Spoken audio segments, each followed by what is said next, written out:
All right, friends, welcome to the track. This is Joe, Blue Oval Racing, HO Scale, Custom and Performance.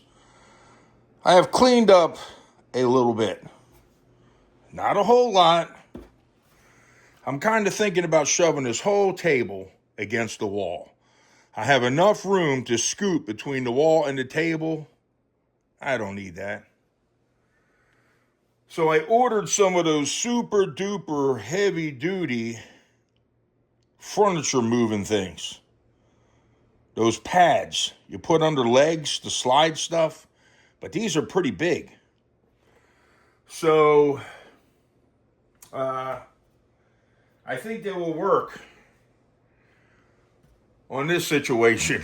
It's going to be a trip trying to do it, but I'm going to loosen every screw on the track though. When I do it, I don't want nothing to crack. So I am just going to shove this whole freaking table butted against the wall. Because the goal is once I get my health issues hopefully under control, to a point at least, this thing's going into the garage down below this room. I really want this in the garage. I will be able to enjoy it a lot more, I feel, being down there. But it's going to cost money. I have to put air conditioning and heat in there. Oh well. I really want this in the garage. I think it'll be a lot cooler down there than up here. So all I'm going to do is run a couple of cars. The track is terrific. Musgrave Racing. I'm just having a hard time with some of the seams. I am having a hell of a time, friends, getting this stuff where I'm not getting clickety-clacks.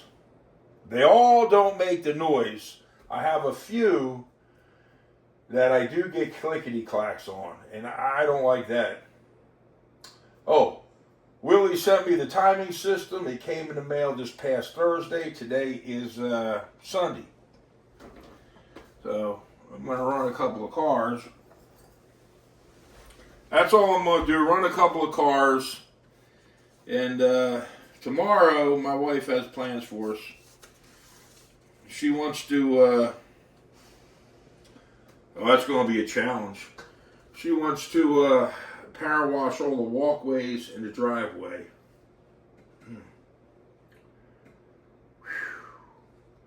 I have a really good power washer. I mean, it wants to take your arm off. I can't remember how many PSI it is. PSI, I think it's a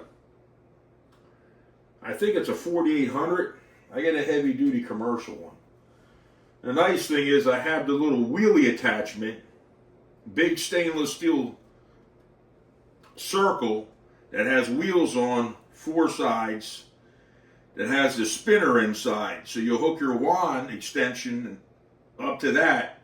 It's like you're sort of like brooming, if you want to say, the sidewalks of the driveway. So it makes it a little bit more easier. So I don't think my wife's going to be able to do it. I think I'm going to have to do all of it.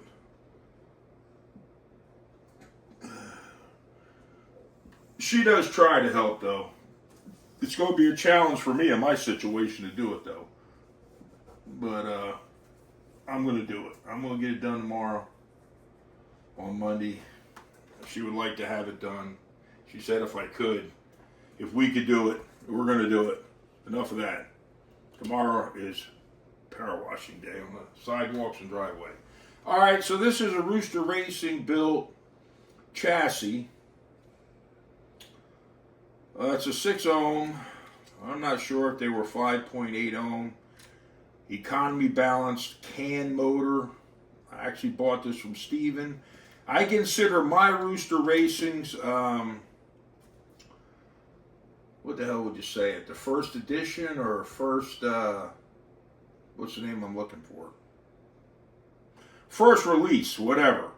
I bought them pretty close to the time that he had first started building them. So let's run this around. It's got a Mustang GT Lexan body on it that I painted.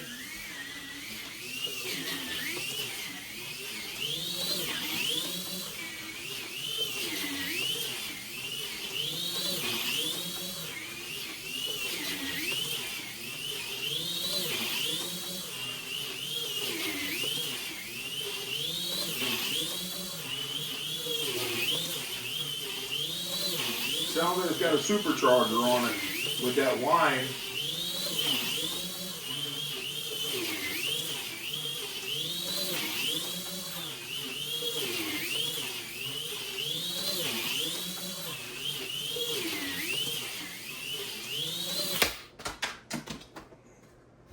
Well, I didn't pay attention. I didn't ease off the trigger. That went bye-bye. I don't even know where the heck that flew to. Holy cow, where'd that go? Well, I think I found it. Lucky I had to move a bunch of stuff. I did start putting stuff away. I'm going to get this room back together, where it's all cleaned out, all this mess. So, alright, so that was the Mustang. We ran that. This is a Tomy Super Racing Turbo SRT. Let's take it for a few laps.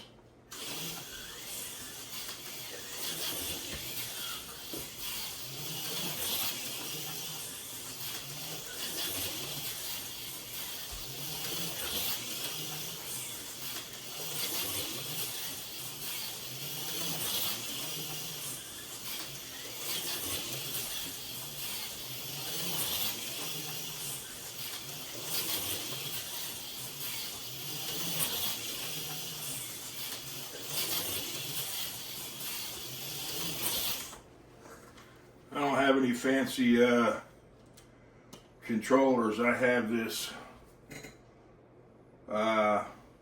one-stop slot shop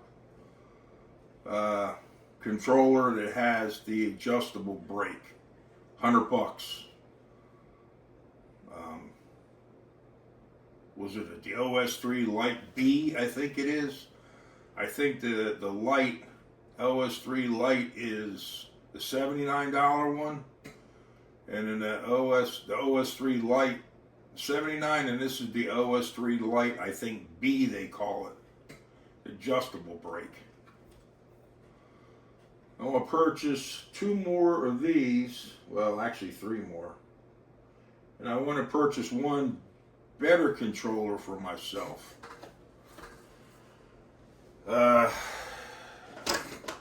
I'm going to have my grandkids coming over here pretty soon to run some cars.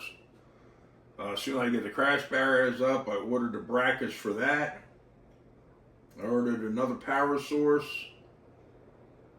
And my timing system came in. I have the sensors put up through the bottom of the track. The light bar is anchored down now to the layout. And I just got to hook up, which is easy. The rest of the stuff, that's not a big deal. Probably the hardest thing for me is going to be the I downloaded the program, the software, to figure that out. All right, so this is a Viper. It's a V1. It's got Pro 4 motor, Pro 10 wing traction, and a 3.5 ohm armature.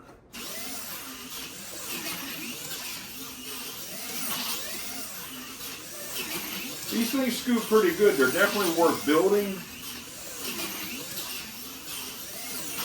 That 3.5 ohm armature is a pretty nice armature. You only need to put level 4 motor. You can use the tip if you want, but there's no sense in it. You don't need to use the tip. You can buy the non-tip magnets. Run beautiful. And the wing traction magnets give you a little better grip in the corners, but you can get away with the Pro 10 that are not the maxi wing type. They're cheaper if you don't want the wing. Good car. Good running car. And I have the Lifelike body clip on this. I purchased from HC Slot Cars. I built the chassis.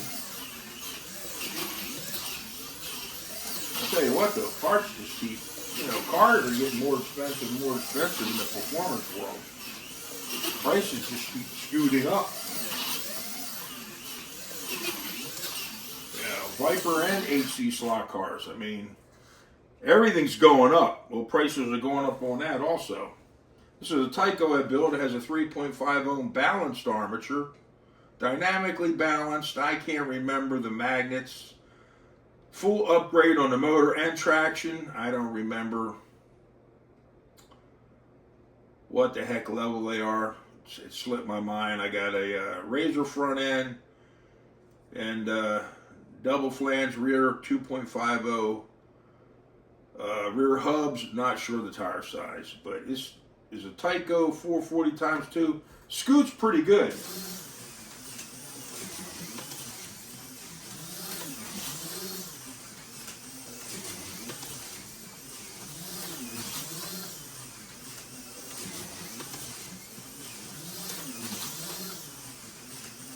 She's definitely a good runner right here. Spoke too soon. Forgot to leave off the trigger. Took a bump.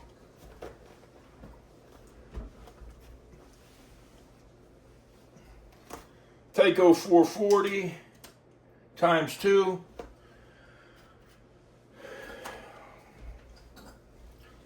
So that runs like a champ. Let's see what else we got. I just broke out a couple of cars just to run them. I checked Mark's Slot Car Garage channel out to see if he was live yet. He wasn't, so I decided to make a video quick.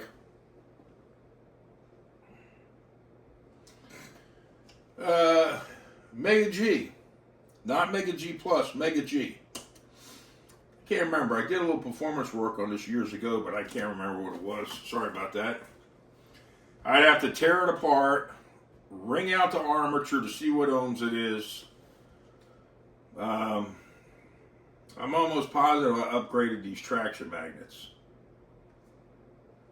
Pretty sure. I just don't remember. But she runs pretty good.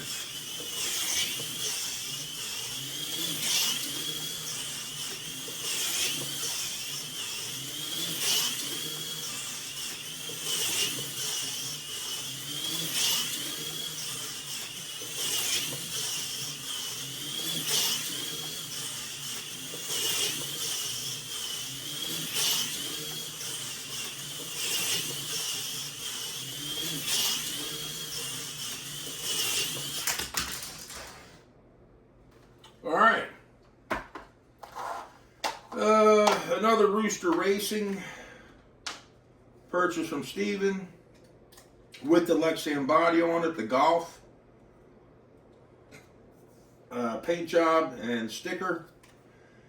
It's another economy balanced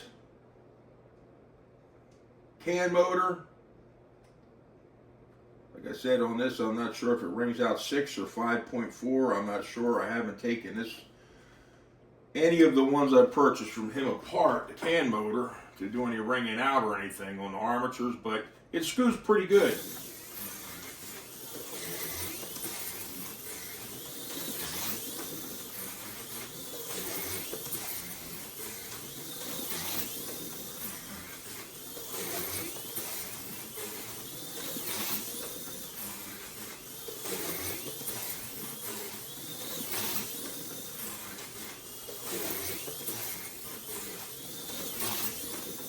I did lower my table 4 inches compared to the height it was before when I extended the table.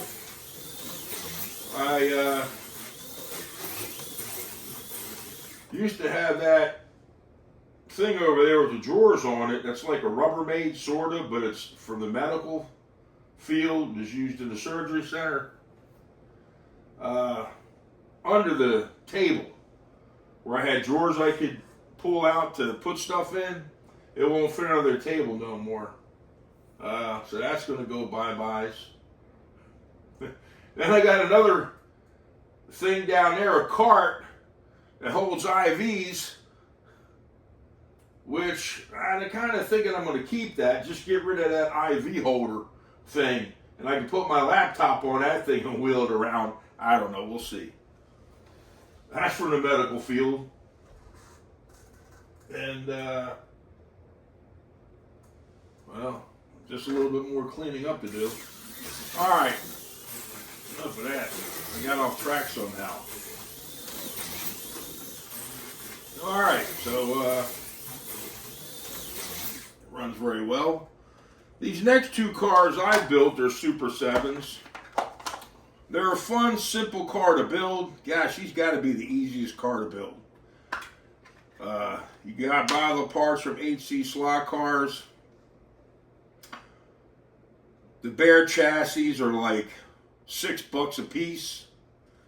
You don't have to get a balanced cam motor. You can get the non-balanced, fast enough, run great. Or you can buy them built from Rooster Race and Steven if you want a real nice hot rod.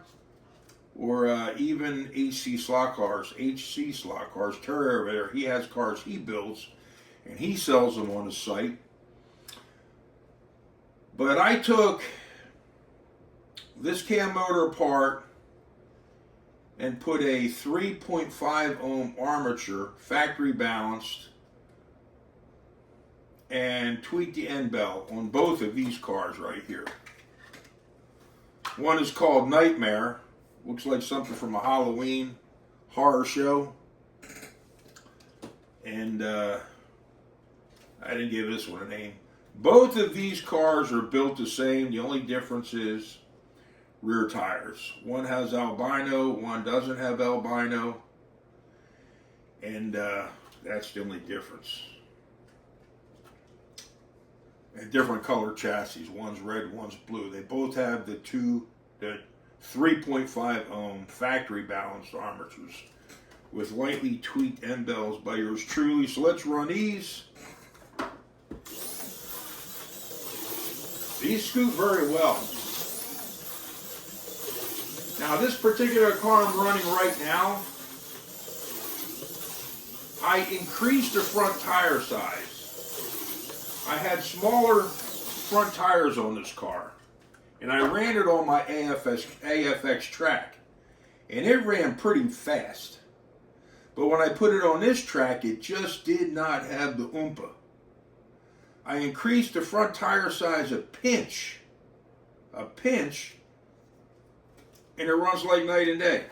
I didn't decrease it, I increased it a pinch. And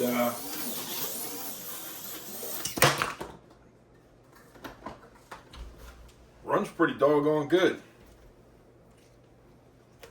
If I remember to lift up off the trigger.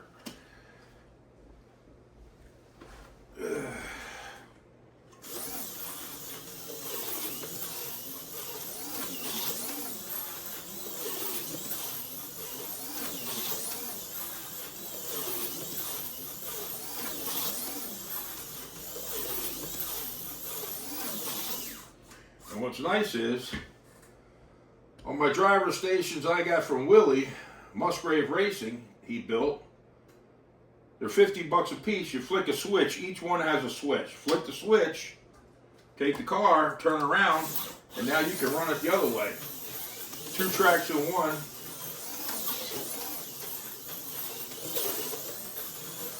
Pretty cool. Ooh. Forgot to ease up on the trigger, friends. So, that's really cool. I'm really liking that. So, you can skedaddle either way. Oh, I also ordered some of the buttons. I forget what you call them. Call buttons if there's an accident. I ordered off Amazon. They're all color coded. Red, white, blue, and yellow. So you just run those in series and back to the control box. And you'll be able to, each one of the driver stations will have one. And I think they're lit up also. I ordered those, Amazon, they were like, they gave you red, white, blue, yellow, and green. So that's 5 of them. 2 of them per color. So you got like 10 of them for like 18 bucks. And I believe it said they light up, which would be cool. I know this doesn't light up. There's no connection for the button light. Only the connection for the micro switch that you have to click into the bottom of it.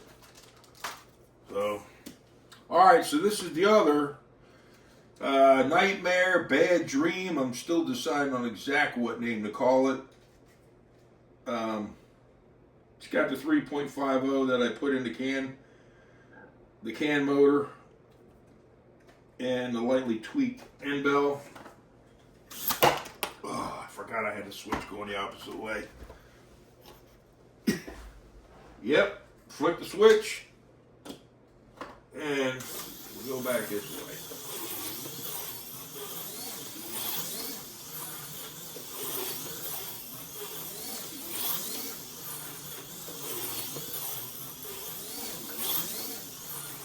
I'm going to try to get my timing system up and going by the time I put out another video.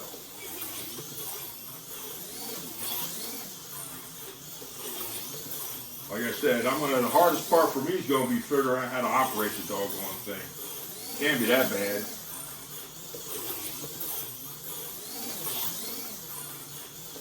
This car right here is definitely a smooth runner. Fast too.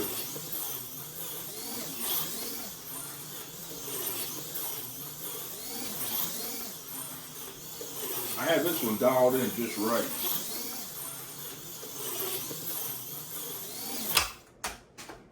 Spoke too soon.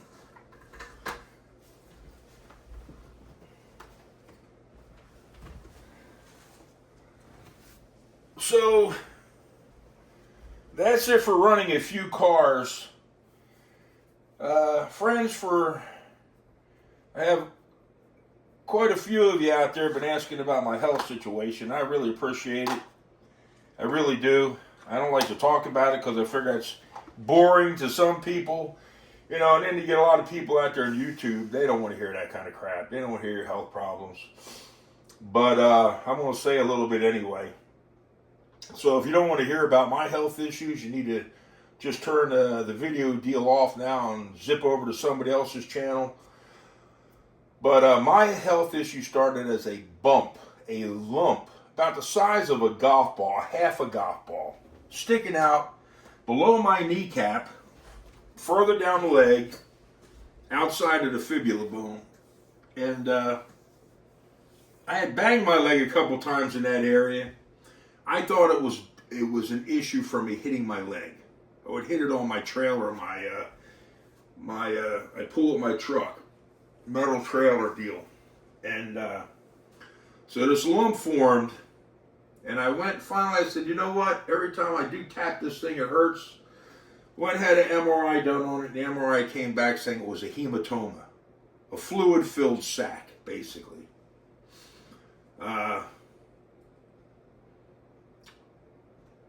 Went to the surgeon.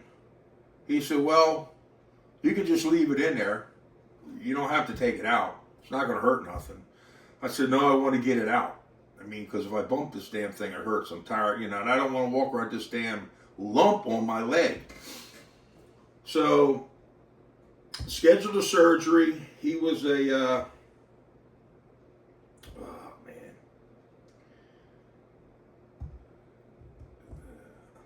can't think of the type of surgeon he was.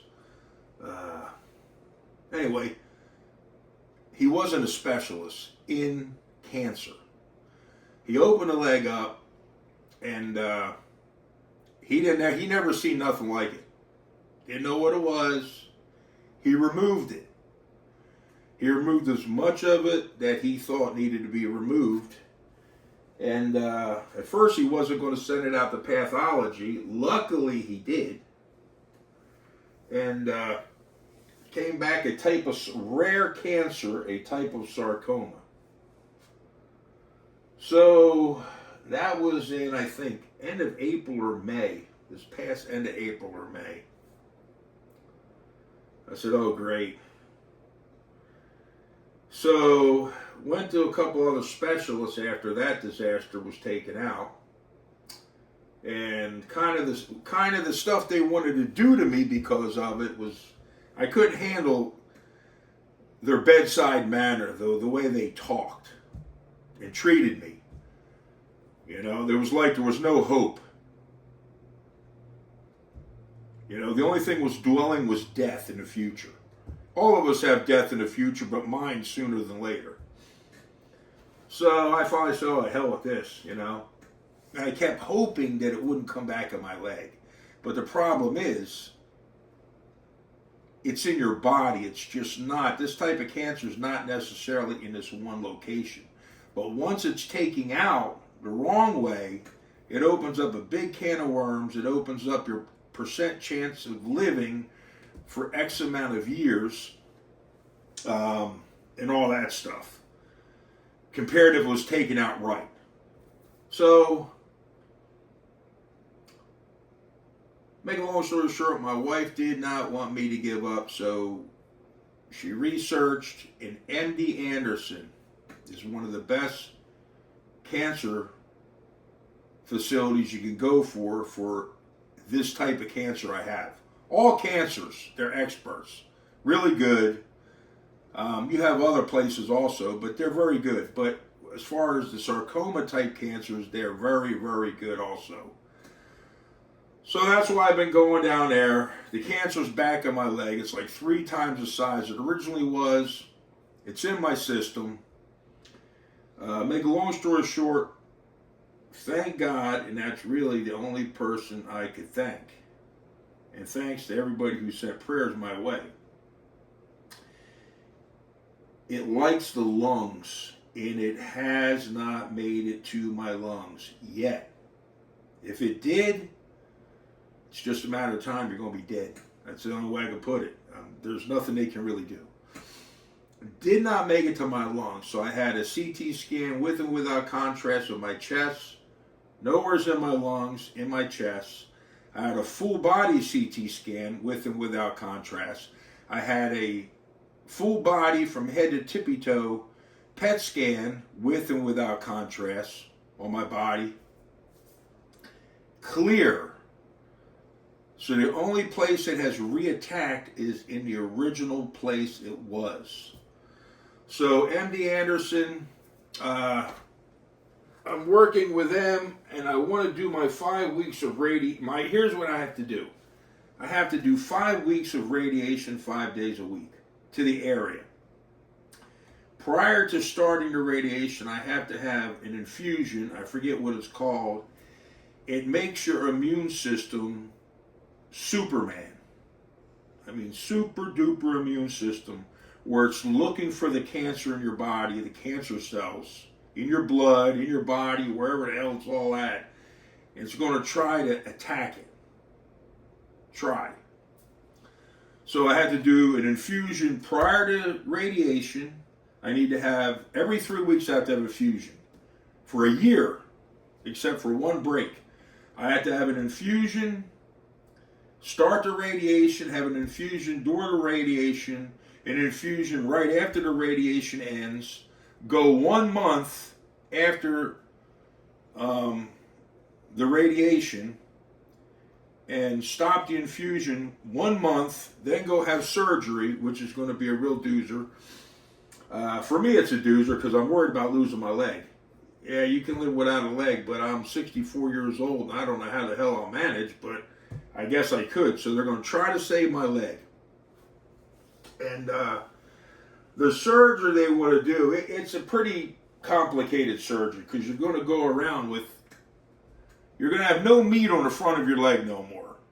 An area where the cancer is, they got to take the skin, they got to take all the flesh down to the fibula bone and around the side of the front of your fibula bone, your leg. So all that flesh is going to be gone, and it's going to be exposed bone. For about 3 weeks, I have to be that way with a wound vac, which from my understanding is just a bandage, and it only has to be changed once a week. So you got to hope we don't get no infection. The cancer did not attack my bone in my leg, which is a plus. Then I have to have plastic surgery. The reason the wound has to be open is they have to check. They're going to check periodically during them 3 weeks to make sure they got all of the cancer cells, nothing's coming back in my leg.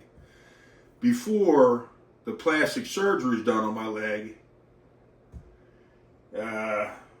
so hopefully I don't lose my leg during that time period. I'll stay in Jacksonville during the whole process of the surgery, the plastic surgery, all the surgery, all that for, I'm guessing, 5 weeks for that. And then I have to take the infusions for an entire year.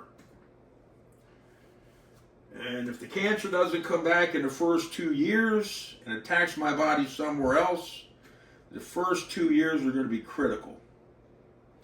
If it doesn't come back in those first 2 years, he could see that I will have, should live a while without have to worry about it as bad, about the cancer coming back.